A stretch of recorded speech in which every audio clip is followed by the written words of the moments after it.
maxaa markii hore qalbigaaga iigu furtay?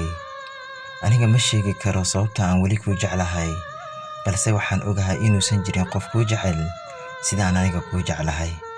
Ilaa goormaad iga carare oo aadan qalbigaaga ii soo jeedinin. Nolosha waxaa ugu xanuunka badan adigoo arkay in aan lagu rabin, haddana aadan ka daaleynin qofka aad rabto. Qalbigaaga waan ilaaliyaa, balse aniga kayga waxba uma aragtid xanuunka soo gaaraya. Waan ogahay xaasidkayga ma tihid, balse waxaadan jeclayn in aad dareensiiso naxariista. Runtii waxa aan ku qabo waxay ahaan doonaan wax sax ah, waayo mar horaan balan kaa qaaday oo ah inaan garabkaaga buuxiyo weligay.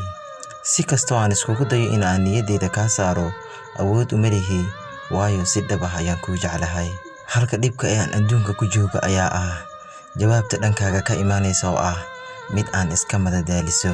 Si kastoo aan kuugu sheego jacaylka iyo waxa aan kuu qabo, adigu ma tihid qofkii dareemi lahaa, waayo boqolaal qof ayaan kaaga darsanahay. Qalbiga sidiisaba qof ayuu aqbalaa, weliba isaga oo aan kula tashan. Aniguna waan noqon waayay midka qalbigaaga aqbali lahaa. Xusuusna waxaa tahay qof qalbigayga ku weyn.